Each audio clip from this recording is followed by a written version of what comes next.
Akkam jirtan kabajamtoota fi hordoftoota miidiyaa madda nageenyaa du'arraaf qabannee dhiyaanne kan isinitti mu'ane jersoo wallooti.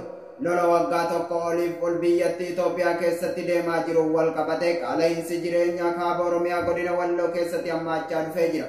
Bal'ina oduu kanaa Umar Saba waan qindeeffate qaba. Sababa mootummaan gabroonfataan Abiyyi Ahmed lola kaaba Oromiyaa Walloo keessatti adeemsisaa jiruun qaala'insi jireenyaa godina Walloo akkaan hammaataa dhufee jira. Kaaba Oromiyaa godina Walloo keessatti qaala'insi jireenyaa hammaataa dhufaa jira. Akka jiraataa magaalaa Jumaatee tokko bilbilaan dubbifne jedhutti tajaajilli ifaan wal qabatu erga nurraa kutamee ji'oota lakkoofsisee jira jechuun dubbata. Yeroo neetwoorkiin gadhiifamu dhageenye deemsa miilaa sa'aatii tokko deemnee midhaan nyaataa achitti daaksifanna jechuun dubbatu.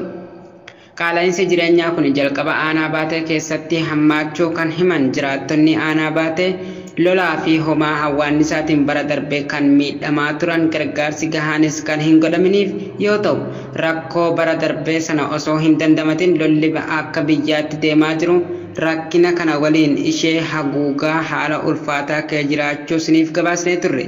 Qaala'insi jireenyaa kun amma babal'atee aanaa akka Arxummaa Fursee Dawaa Caffaa Dawwee Harawaa fi magaalaa Kamisee keessatti uummatni miidhamaa jira.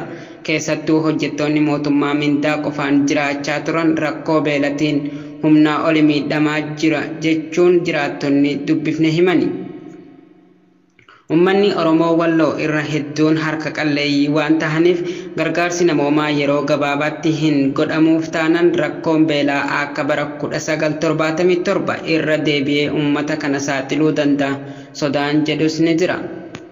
Haala ulfaataa kana irratti mootummaan amma biyyattii diigaa jiru kun keemikaala summaawaa samii gadi itti harcaasaa jira. Keemikaalli kunis qilleensa naannawa sanii jijjiiruun uummata harka qalleeyyii kana rakkoof saaxiluu akka danda'us dubbatamaa jira. Irree fi gaachanni uummata Oromoo gootichi waraana bilisummaa Oromoo injifannoo galmeessee jiraachuu beeksise. Bal'ina oduu kanaa akka itti aanutti isiniif dhiyaata. Irreef gaachanni uummata Oromoo gootichi waraana bilisummaa Oromoo injifannoo galmeesse. Duula imala gara Finfinnee gaafa Sadaasa 19 takka bara 2020 takka godina Wallagga Bahaa Ona Gabaa Sanbata iddoo Bosoqaa jedhamtutti lola jajjabaa guyyaa guutuu loltoota mootummaa faashistii Itoophiyaa waliin geggeesseen injifannoo boonsaa abdii sabaatti horee diina dhukkubsee galmeessee jiraachuu ajajaan humna furgaatu urjii lola gabaasa rooboo kanneen ibsee jira. Waraanni faashistii Abiyyi Ahmed walitti guuree ergu kun humna addaa Amaaraa ta'uu ragaa warra du'anii fi harka waboo galan irraa arganne ifoomsee jira. Humni kun ergamaa mootummaa biltiginnaa sirna naftanyaa kana irraa fudhateen uummata Oromoo mancaasuuf akka ergames ragaan harka waboo jiru mirkaneessee jira. Irreef gaachanni saba Oromoo lola guyyaa guutuu loltuu konkolaataa 16 dhufte waliin lolaa ooleen kan lakkoofsaan hin beekamne ajjeesee kaan yoo madeessu konkolaataa biraa 16 reeffa madoo fe'ee deemuu uummatni naannichaa mirkaneessaniiru.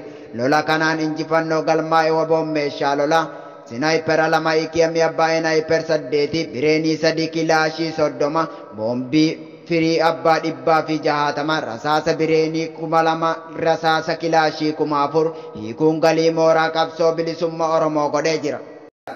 Gaazexeessaan Soomaaliyaa beekamaan Abdii Aziz Muhammad Guleed haleellaa boombiin ajjeefamee jira.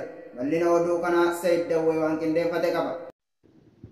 Gaazexeessaan Soomaaliyaa beekamaan Abdulaziz Mahamud Gulee haleellaa boombiin ajjeefame. Abdulaziz Mahamud Gulee muummicha ministeera biyyattii Mahammad Hussein Roobleetiin akka goota biyyaalessaatti ibsame. Gaazexeessaa beekamaa Soomaaliyaa kan garee milishoota Islaamaa Al-Shabaabiin qeequun beekamu haleellaa boombii ajjeesee duutiin magaalaa guddoo biyyattii Moqaadishoo keessatti ajjeefame. Abdulaziz Mahamud Gulee kan Aziz Afrikaa jedhamuun beekamu naannoo walakkeessa guyyaa wayita mana nyaataa tokko bahee deemu irratti xiyyeeffatame.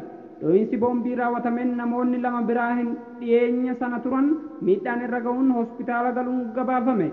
Al-Shabaabis haleellaa gaazexeessaa raayidoo Moqaadishoof hojjetu kana duuba jiraachuu himeera. Haleellaan kun konkolaataa Guleenii fi Daayirektarri TV Soomaaliyaa biyyaalessaa akkasumas konkolaachisaa waliin turetti raawwachuu gabaasni marsariitii raadiyoo Moqaadishoo maddeen poolisii eeruun maxxansanii mul'isa. Gaazexeessituu ajjeefamuun ishee namoota hedduu garaa nyaate. Gabaasichi ibsa ministeera muummee Soomaaliyaa Mahammad Hussein Rooblee kan gadda isaanii maatii Guleetti ibsan hammateera. Abdulaziz gaazexeessaa cimaa fi goota biyyaalessaa kan biyyaa uummataa fi amantaa isaatiin ciminaa fi dadhabbii tokko malee hojjetaa turedha. guleen gaaffii fi deebii shakkamtoota Alshabaab to'ataman waliin taasisuun kan beekamuu fi haalli inni itti raadiyoo irratti oduu dhiyeessu kanneen dhaggeeffattoota hawwatan keessaayi. Alshabaab kan afaan Arabaatiin dargaggoo jedhamuun beekaman gareen harbeessitoota Islaamaa loltoota mootummaa UN'n deeggaramuun waliin waggoota 10 oliif wal waraanaa jiru. Gareen jihaadistoota kunis hanga 2011 yeroo itti loltoota gamtaa Afriikaantiin baafamanitti Moqaadishoo to'atee ture. Haa ta'u malee ammallee daangaan biyyattii keessatti iddoowwan tokko tokko qabachuun mootummaan Moqaadishoo keessatti gareewwan siivilii fi bakkeewwan garaagaraatti haleellaan raawwataa jira. Gareen kunis gosa Islaamaa cimaa Saawudii Wahaabii jedhamu kan jajjabeessu yoo ta'u irra caalaan Soomaaliyaa ammoo Soofiyyiidha. Iddoowwan to'annoo garee kana jala jiranitti dubartiin sagaagalaan argamte dhakaan tumamtee akka ajjeefamtuu fi kan hate harkaan muruu dabalatee seeraawwan shari'aa cimaa hojiirra oolchaa jira. Qondaalonni mootummaa haleellaawwan shororkeessaa biyyattii keessatti raawwatamaniif garee kana itti gaafatamaa taasisu. Bara darbes qorattoonni piroojeektii bakka walitti bu'iinsa hidhannoo fi taatee odeeffannoo Alshabaabiin erga bara 2010 kaasee ajjechaawwan namoota 4,000 itti gaafatamaa akka ta'e tilmaamaniiru. BBC irraa odeeffanne. Egaa kabajamtootaa fi hordoftoota miidiyaa madda nageenyaa oduu har'aaf qabannee dhiyaanne kana gammaa daawwattanidha. Qophiilee madda nageenyaa afaan daawwachuu barbaadan yuutuubii keenya jala dhaqaa isiniin jecha hagawaan waliin turtaniif galatooma.